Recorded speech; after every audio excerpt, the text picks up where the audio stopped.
On the front end of sales, I think one of the things we do sometimes is we tend to try to educate our client, our prospect, right? And what happens sometimes when we're trying to educate somebody is nobody wants to be educated. They got a problem, they need it resolved, and we come in here, well, Brian, I know you want full market value, but let me tell you about the price. Let me tell you about the market. Let me tell you what buyers are paying. Let me tell you about, after commissions, repairs, holding costs, this and that. Seller doesn't give a rat's about any of that, right? They just don't. They got a problem they need solved, and for whatever reason, we feel like if we can just talk at them enough and just vomit all this information and education on them, they'll want to work with us, right? They're going to like us, they're going to trust us, and as a result, they're going to work with us, when the reality is they don't care what we know. They just want to know that we understand their problem, the emotions attached to it, whether they're losing sleep, fighting with their spouse, stressing out about whether their credit card's going to work, whether they're going to have a paycheck, right, in 2 weeks. And on top of that, what it's going to look like should they work with you. And so if we can just kind of demonstrate, articulate back to them that we know what they're going through by asking questions, by the way, right? We have to spend a good amount of time asking them questions the right way.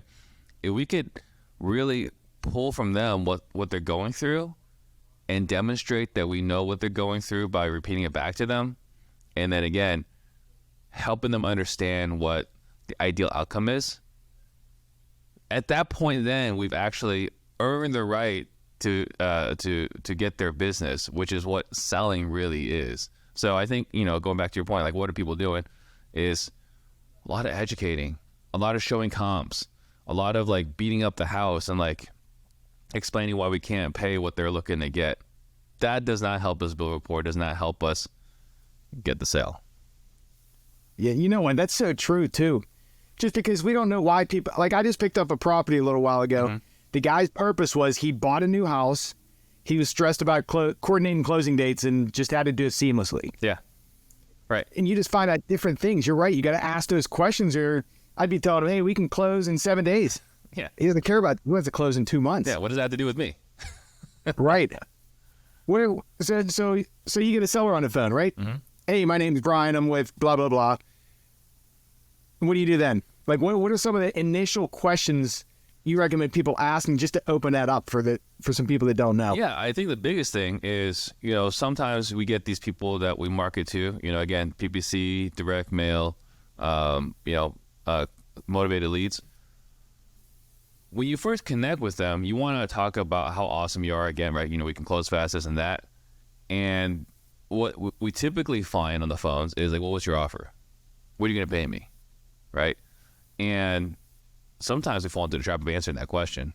If you answer that question, that's it. It's over, right? They're not going to want to meet with you.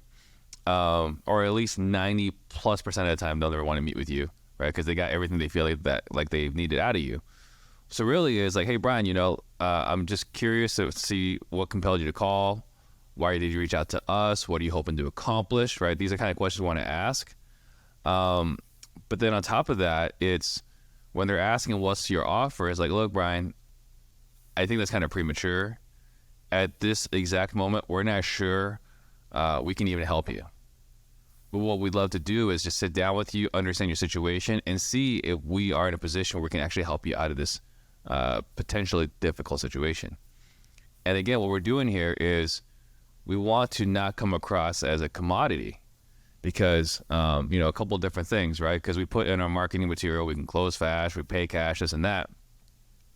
And then when they reach out to us and they say, what's your offer? And we answer it, A, we've given away the farm because now they see no value in sitting down with us. But B, we haven't really, how do I put it? When we say that we can close fast in every scenario, they say, hey, Brian, can you close in 7 days? And we say, oh, of course we can close in 7 days. Subconsciously or subliminally, we've let them know that closing fast is not as valuable. And as a result, anybody can do it. And as a result, they should be able to shop 5, 10 different offers because everybody's the same, right? We didn't say it. but we've implied it. But we say, of course we can. But we don't know if they've got title issues.